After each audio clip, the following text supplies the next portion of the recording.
Assalamu alaikum and hello everybody, welcome back to my YouTube channel ZK English Mastery. So today I will be going to discuss with you all important themes of The Rape of Lock.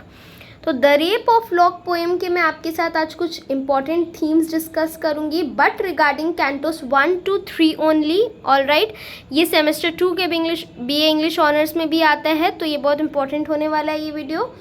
और अगर आपको ये video helpful लगे then share this video with your friends as much as you can. So let's get started without wasting your time. So the very first important theme is the theme of beauty. The poem's center focus is around the experience of beautiful woman Belinda, who lost her lock of remarkable hair to a man known as Baron. So ये जो पूरा poem है Cantos 1 to 3, Belinda नाम की एक लड़की रहती है जो अपनी ब्यूटी में बहुत खोई हुई रहती है. तो वो अपने ब्यूटी के इस पोएम का सेंटर जो पार्ट है वो है बेलिंडा की खूबसूरती, जो अपनी खूबसूरती में इतनी खोई हुई रहती है कि उसका केयरलेस नेचर के वजह से वो अपने हेयर का एक लॉक ऑफ रिमार्केबल हेयर, मतलब होता है अपने बालों के एक लट को अपने बालों का खो देती है, मतलब बेसिकली काट लेता है. कौन काट लेता है? बैरन नाम का एक इंसान. सो ये जब मैं पोएम आपके साथ इन डिटेल डिस्कस करूँगी, मैं बताऊँगी क्या क्या ऐसे हुआ. टिल देन ये थीम्स बहुत इंपॉर्टेंट है. The theme of beauty is very important regarding the rape of lock. Now coming to the next important theme, female desire and passion. Pope has made fun of women. He represents Belinda as an epic heroine. So females के जो desire होते हैं, जो passion होते हैं, उन सबको भी इस पोएम में पोप ने डिस्कस किया है.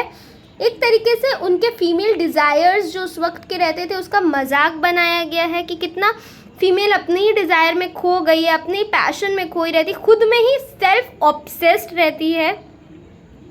इस चीज़ का भी बहुत डिस्कशन है. सो the very important theme is female desire and passion. Now coming to the third important theme of pride in the rape of Locke. Pride is also one of the major theme in this poem. We can say that pride of a woman natural to her. तो एक गर्व सा रहता है Belinda के अंदर regarding her beauty. She thinks she is the most beautiful girl in the world. और वो जो घमंड उसके अंदर रहता है वो उसको बहुत नेचुरली कंसिडर करती है कि हाँ मैं खूबसूरत हूँ तो घमंड है. और इसके बाद हम लोग देखेंगे in return of that pride nature of hers उसका कैसे एक रिवेंज लेता है बैरन उसके साथ कि उसका बालों का एक लट वो काट लेता है. ऑल राइट, ये सब भी आप डिस्कस जब आप पोएम इन डिटेल पढ़ोगे तो आपको पता चलेगा. टिल देन ये थीम्स देखिए, ये थीम्स बहुत इंपॉर्टेंट होते हैं. थीम्स के रिगार्डिंग बहुत क्वेश्चन आता है एग्जाम में. Now coming to the fourth important theme of carefree nature of upper class.